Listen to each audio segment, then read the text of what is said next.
সমাজ যেন খুনে ভরে গেছে। এই সমাজকে আমি চরম আঘাত করতে চাই। নতুন সিস্টেমে যাচ্ছি আমি। আসসালামু আলাইকুম।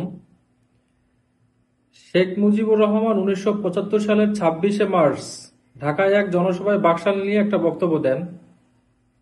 উক্ত বক্তব্যে উনি ঘুণে ধরা সমাজ পাল্টানোর কথা বলেছিলেন, কিন্তু এর প্রেক্ষাপট নিয়ে যথেষ্ট পরিমাণ বিতর্ক রয়েছে।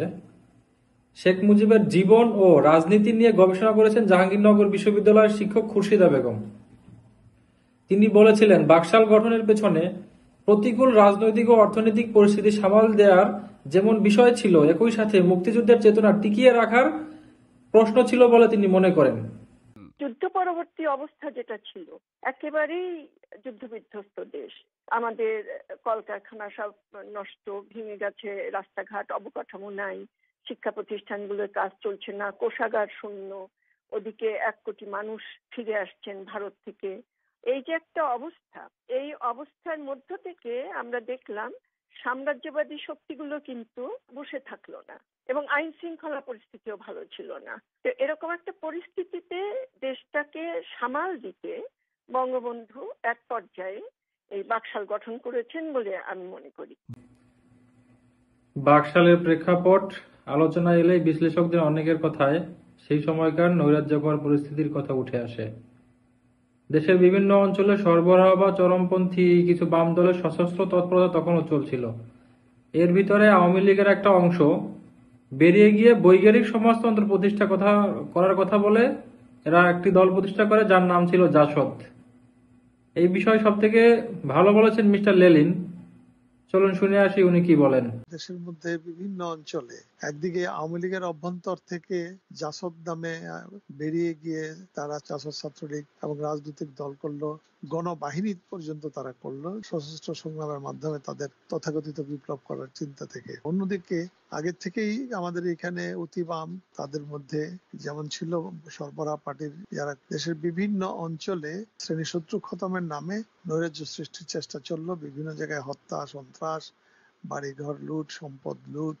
এইভাবে স্বরাষ্ট্রমন্ত্রীর বাসভবনে তখনকার জাসদ আক্রমণ পরিচালনা করে। সেটার পরে সরকারও নিবর্তনমূলক ব্যবস্থা গ্রহণ করতে বাধ্য হয়। পরিস্থিতি নিয়ন্ত্রণের বাইরে চলে যাওয়ার মতো উপক্রম হয়। 1974 সালে আরেকটি ঘটনা ঘটেছিল। বাংলাদেশের বিভিন্ন অঞ্চলে দুর্ভিক্ষ দেখা দেয়। তখনই বঙ্গবন্ধু ভাবতে শুরু করেন যে রাষ্ট্রীয়ভাবে একটা দল গঠন করে সকল সামাজিক শক্তিগুলোকে, রাজনৈতিক শক্তিগুলোকে একত্রিত করে রাষ্ট্রীয় পুনর্গঠনের কাজটি চিন্তা করলেন। এখন কথা হচ্ছে, বিশ্লেষকের অনেকেই কিন্তু এই প্রেক্ষাপটকে আবার ভিন্নভাবে পর্যালোচনা করেন। তারা মনে করেন বাংলাদেশের স্বাধীনতা লাভের পর প্রত্যাশা অনুযায়ী সুফল পাওয়া যায় নাই, বা প্রত্যাশা অনুযায়ী সুফল মানুষের কাছে পৌঁছানো যায়নি, যে কারণে রাজনীতি এবং অর্থনীতি সব দিক থেকেই বিশৃঙ্খলা দেখা দিয়েছিল। রাজনৈতিক বিশ্লেষক অধ্যাপক দিলারা চৌধুরী একটা কথা বলেছেন, চলুন শুনে আসি উনি কি বলেন। রক্তক্ষয়ী যুদ্ধের মাধ্যমে দেশটা স্বাধীন হয়েছিল, এবং এই যুদ্ধটা যখন হয়েছে জনগণের ভিতরে যেরকম আশা আকাঙ্ক্ষা বেড়েছিল, সেরকম জনগণ এটাও বুঝেছিল যে আমরা দরকার হলে অস্ত্র ধরে আমরা আবার সরকারকে চ্যালেঞ্জ করতে পারবো, যেটা আপনার এই বামপন্থীরা করেছিল তার রিজিমকে চ্যালেঞ্জ করার জন্য। উনি তো পুরোপুরি ডেমোক্রেসি এস্টাবলিশ করতে পারেন নাই, তারা যেহেতু ওনার রিজিমকে চ্যালেঞ্জ করা হয়ে গেছে। এই যারা আপনার তখন বাম দলের ছিল আর কি, এবং যারা আপনার বৈজ্ঞানিক সমাজতন্ত্র প্রতিষ্ঠা করার জন্য চেষ্টা করছিল, সেখানেই তো ওনার চ্যালেঞ্জ হয়ে গেছে। সেই জন্য এটা করা হয়েছিল। বেসিক্যালি আমার অ্যানালাইসিস হলো তাই। 1974 সালের 17 মার্চ ঢাকার রমনা এলাকায় তৎকালীন স্বরাষ্ট্রমন্ত্রী মনসুর আলীর বাসভবন ঘেরাও করেছিল জাসদ। তখন সেখানে গোলাগুলি হয়েছিল, এমনকি অনেকে আহত হয়েছিল। এর আগে 2 বছর ধরে রাজনৈতিক অনেক নেতাকর্মীকে হত্যা করা চলছিল। খাদ্য ও পাটের গুদামে আগুন, থানা লুটের মতো নাশকতা সবসময় চলে আসছিল দেশের বিভিন্ন অঞ্চলে। আওয়ামী লীগের একজন বর্ষিয়ান নেতা ডক্টর মালেক এই সম্পর্কে একটা কথা বলেছেন, শুনে আসি উনি কি বলেন। আসলে সেদিন 72-এর সংবিধান প্রণয়ন করে সংসদীয় নির্বাচন দিয়ে পার্লামেন্টারি ফর্ম অফ গভর্নমেন্ট হলো, কিন্তু আমরা কি দেখলাম? একদিকে সংসদীয় অবাধ গণতন্ত্র, অন্যদিকে হোম মিনিস্টারের বাড়ি আক্রমণ, 5 জন সাংসদকে মেরে ফেলে দেওয়া হলো, রেল লাইন তুলে ফেলে দেওয়া হলো এবং স্বাধীনতা বিরোধী শক্তি সেখানে তৎপর হলো।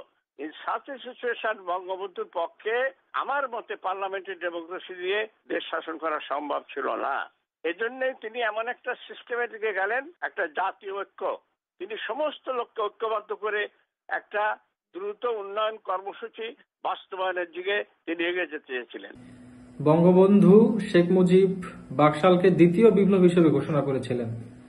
গ্রামে গ্রামে বহুমুখী সমবায় প্রতিষ্ঠা করে মালিক তার জমি দেবেন, রাষ্ট্রের অর্থে ভূমিহীন কৃষক যারা আছেন সেই জমিতে আবাদ করবেন এবং সেই জমিতে উৎপাদিত ফসল সমান 3 ভাগে ভাগ হবে। আর শিল্প কারখানা পরিচালনার জন্য শ্রমিকের প্রতিনিধি দল একটা থাকবে, তাদের অধিকার নিশ্চিত করার জন্য।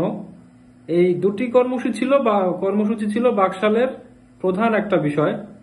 ডক্টর এস এ মালেক একটা কথা বলেছেন এই বিষয়ে, চলুন শুনে আসি কি বলেন উনি।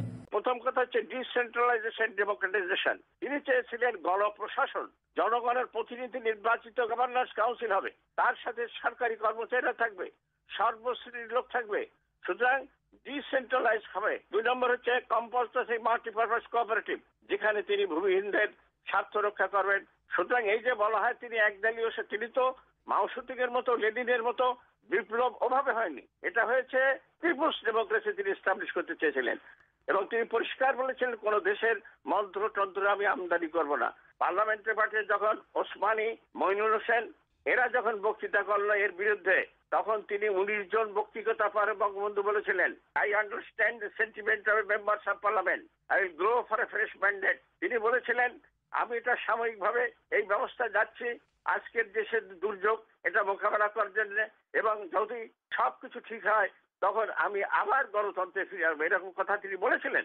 বিশ্লেষকদের অনেকেই বলেছেন 60 থেকে 70-এর দশকে বিশ্বে সমাজতান্ত্রিক আন্দোলনের বিস্তার ঘটেছিল, এর প্রভাব বাংলাদেশের স্বাধীনতা আন্দোলনের ক্ষেত্রেও ছিল। সেই প্রেক্ষাপটে সমাজতন্ত্রের ধারণা থেকে বাংলাদেশের বাস্তবতায় বাকশালের কর্মসূচি ঠিক করা হয়েছিল বলে তারা মনে করেন। বাকশাল পুরোপুরি কার্যকর কথা ছিল 1975 সালের 1 সেপ্টেম্বর থেকে। তার আগেই পট পরিবর্তনের কারণে এর ভালো মন্দ দেখার সুযোগ কিন্তু হয়নি। এই বিষয়ে মিস্টার লেলিন বলেছিলেন, একটা ভুল কি শুদ্ধ যদি বলেন সেটা মূল্যায়ন করার সময় তো আমরা পেলাম না। এই নতুন সিস্টেম কার্যকর হওয়ার আগেই তো তাকে হত্যা করা হলো এবং সময় তো তিনি পাননি। কাজেই সেটা সফল হয়েছে না ব্যর্থ হয়েছে এটা মূল্যায়ন করার সুযোগ কিন্তু আমরা পাইনি, কারণ সেই সময় তিনি পাননি। সবশেষে আমাদের নতুন প্রজন্মের সাংবাদিক খালেদ মহিউদ্দিন সাহেব একটা বাণী দিয়েছেন 71 পরবর্তী সময়ের জন্য। চলুন শুনে আসি ওনার বাণীতে উনি কি বলেছেন। জুলাই 2024 নিয়ে আমরা যেমন 1971 অনুভূতি টের পাই, ঠিক একইভাবে আমরা এখনকার অরাজকতা নিয়ে মুক্তিযুদ্ধের পরবর্তী অবস্থা বুঝতে পারতেছি।